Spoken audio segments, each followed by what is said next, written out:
Eduardão Viegas. Oi, Eduardo Costa, bom dia pra você, bom dia pra todo mundo. 10h04. Ô Viegas, você já teve vontade de emigrar, de ir pra Europa pra trabalhar, pra viver? Já pensei a respeito. Quem pensa como a Viegas ou já pensou como a Viegas, fique ligado. 1 minuto e meio de um advogado mineiro de Santa Luzia, nascido em Belo Horizonte, radicado em Lisboa, especializado na imigração, principalmente profissionais de saúde, vai conversar conosco. É já!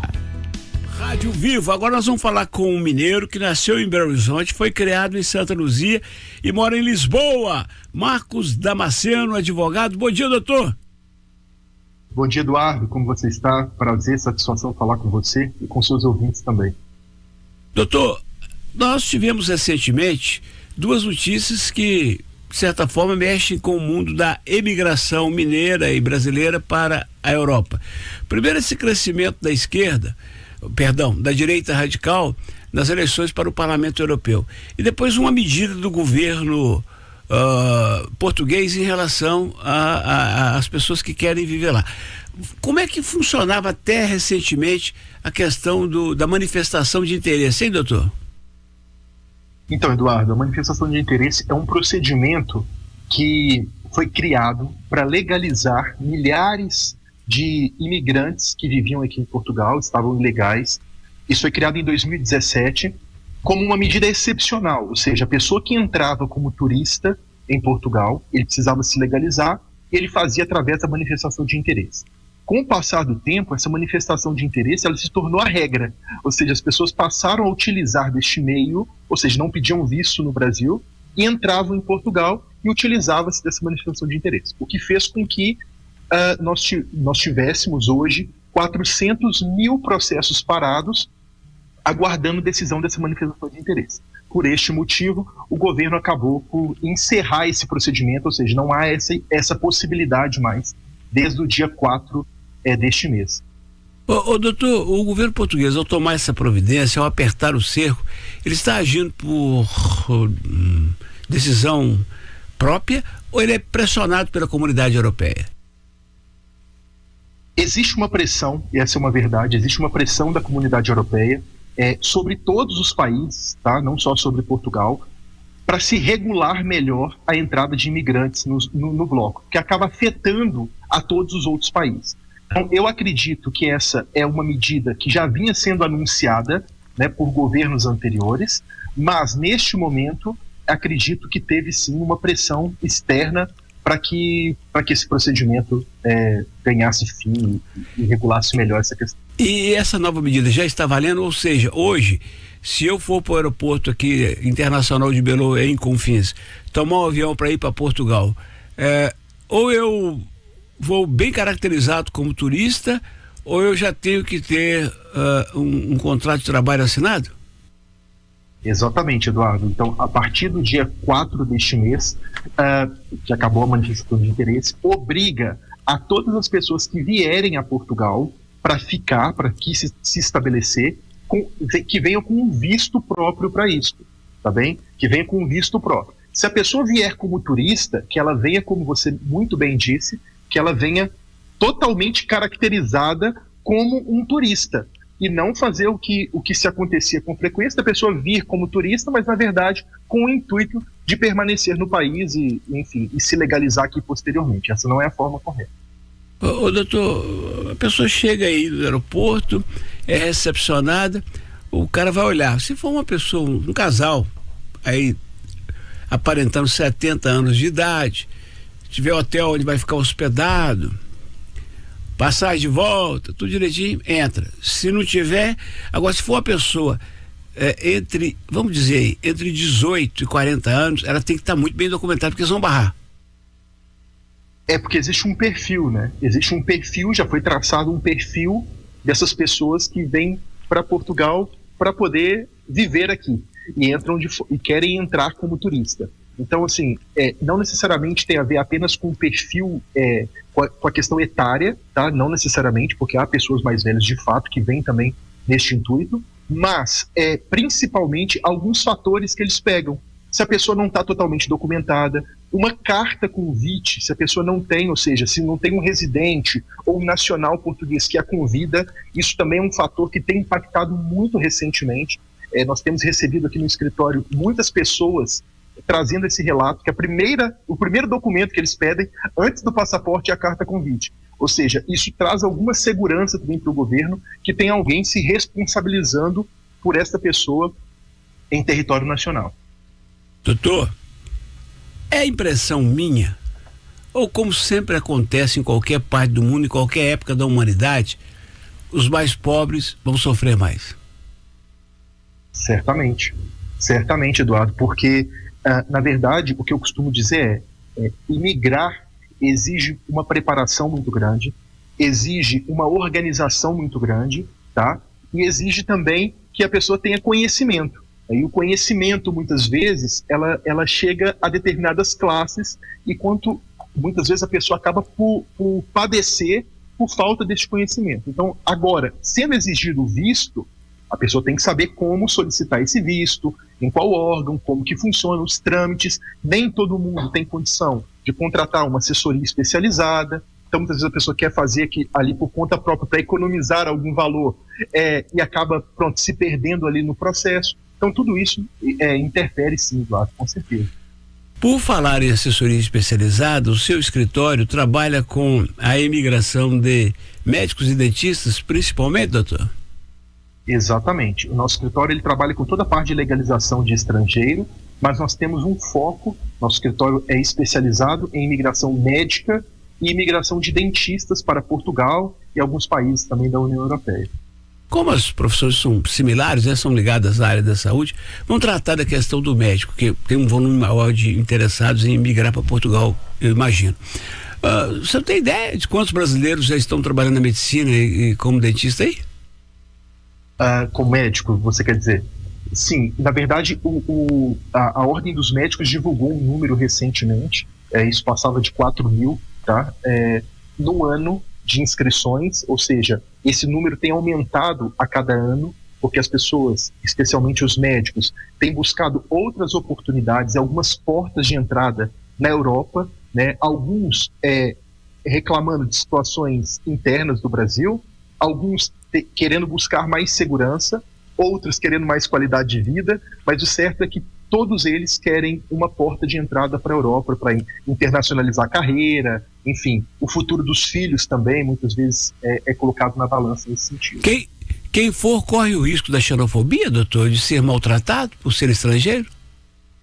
Eu acho que esse tema, Eduardo, eu acho que isso está afeto a qualquer nacionalidade, tá? Não, isso não tem a ver com Portugal. Eu acho que isso é um problema de caráter do ser humano em si, né? Aqui nós sabemos que acontece isso, eu mesmo já combati várias vezes situações como essa, mas a gente não pode atribuir isso a um nacional, claro que não. Isso é um grupo isolado e que não reflete como o imigrante português recebe o brasileiro aqui ou recebe outras nacionalidades. De fato, são bem tratados. Muitos procuram médicos brasileiros, né? Porque nós sabemos que a formação humanitária dessas pessoas no Brasil, desses profissionais no Brasil, é realmente um diferencial. Então, cada dia mais pessoas têm procurado esses médicos brasileiros aqui. E o médico brasileiro é necessário? Eles precisam de médicos de outros países, especialmente brasileiros aí em Portugal? Sim. Cada dia que passa, Eduardo, a gente tem observado, eu tenho anunciado isso já há algum tempo, alguns anos eu tenho anunciado. Nós temos uma estimativa que nos próximos 5 anos, 25% dos médicos irão se aposentar. Então, ano passado, o governo soltou aqui um processo de candidatura de médicos para trabalhar aqui, em que ele oferecia até moradia para essas pessoas em determinadas regiões aqui do país. Então, isso mostra que o governo quer essas pessoas, quer esses profissionais, não de qualquer forma, né, mas o profissional que está ali, o profissional correto, o profissional bem qualificado, o governo de Portugal quer sim esse profissional. E as condições? Eu imagino que condições de trabalho tem, porque os hospitais são, né, de primeiro mundo. A educação aí é um exemplo, eu imagino que os hospitais também são. O médico não vai sofrer como o médico do SUS aqui, não vai, doutor? Em termos de não poder fazer exame e tal? Isso daí não acontece, Eduardo. Nós já vivemos aqui já há alguns anos e o que a gente tem experimentado aqui é justamente o contrário, tá? Nós temos o sistema aqui de um médico de família, né, que é o que faz aquele atendimento primário. Então, eu tenho um médico de família que cuida de toda a minha família.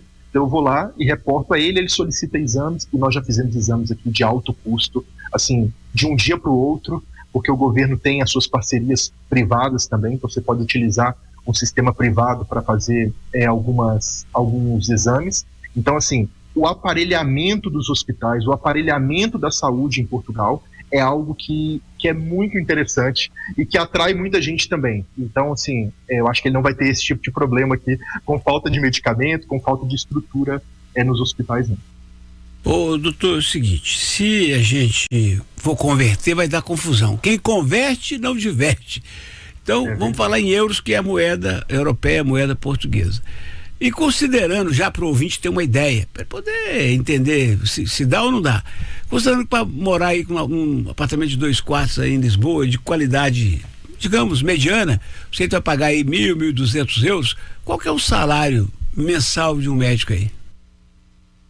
O salário de um especialista, é claro que isso pode variar de acordo com a especialidade e com a demanda que o governo tem, que o Estado tem daquele profissional. Nós sabemos que hoje, por exemplo, a ginecologia obstetrícia aqui tem falta desses profissionais, como outras áreas também, então isso acaba atraindo, aumentando aí a remuneração dessas pessoas.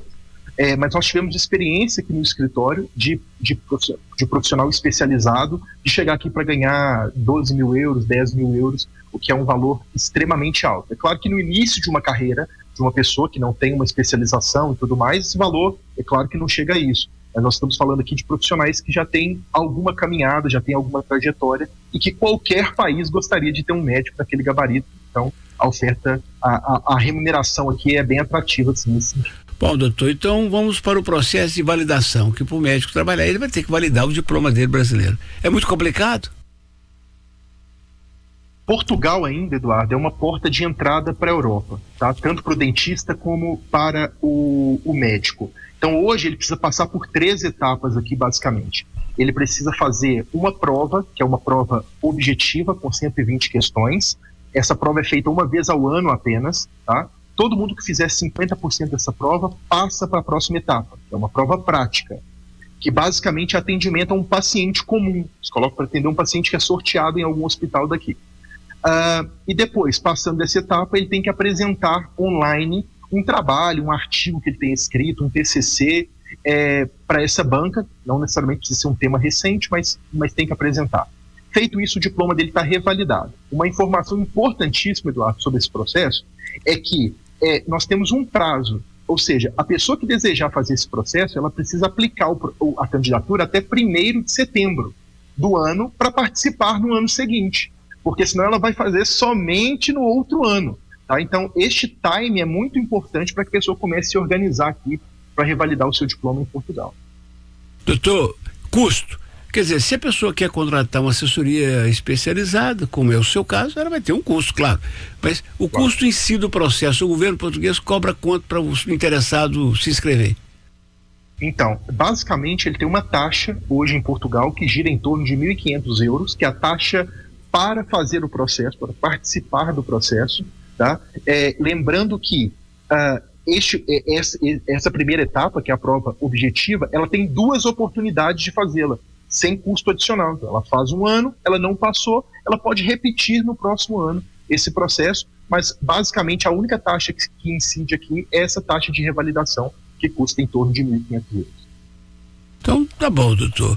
É sempre importante frisar para o brasileiro que quiser ir que é outro país, outra cultura, outra temperatura, mas que trabalhando em Portugal, ele terá naturalmente aberto as portas para a Europa como um todo, 28 países e um mundo de oportunidades. Exatamente isso. A pessoa que revalida em um país do bloco, ela pode exercer a profissão em outros países, claro, tem algumas regras aqui, mas ela abre os horizontes para todos os países da União Europeia. Inclusive, algo que é muito importante, Eduardo, falar também neste tema, só para finalizar, diz respeito à revalidação da especialidade, né? Porque muitos médicos que querem vir, eles têm uma especialidade. Então, este é um processo que também acontece aqui, ou seja, depois que ela revalidou o diploma, que ela se inscreveu na ordem dos médicos, ela pode pedir o reconhecimento da especialidade dela, e o colégio concedendo isso, ela pode se denominar como especialista e exercer a profissão em Portugal, tranquilamente, até quando ela for emigrar para outros países da União Europeia, ela pode se denominar especialista dentro daquela área. Mas isso é um processo que precisa ser feito. Muito obrigado, doutor Marcos Damasceno, advogado luziense. Um abraço para Santa Luzia, né, doutor? Para a família toda lá. É verdade, Eduardo. Um abraço para toda Santa Luzia, abraço para o pessoal aí que nos acompanha, para a família. Satisfação ter falado com você. Eu que acompanho você há muito tempo, estar aqui hoje do lado de cá do Atlântico, podendo conversar com você é um motivo de grande satisfação, Eduardo. O seu contato, como é que as pessoas te acham na internet? Nós temos um Instagram, que é o @Marcos com U, Damasceno _ advogado, Marcos Damasceno _ advogado. Nos encontra lá, teremos prazer em atender a todos os seus ouvintes. Obrigadão, doutor, um abraço, boa sorte aí até qualquer dia, qualquer hora. Obrigado, Eduardo, até a próxima.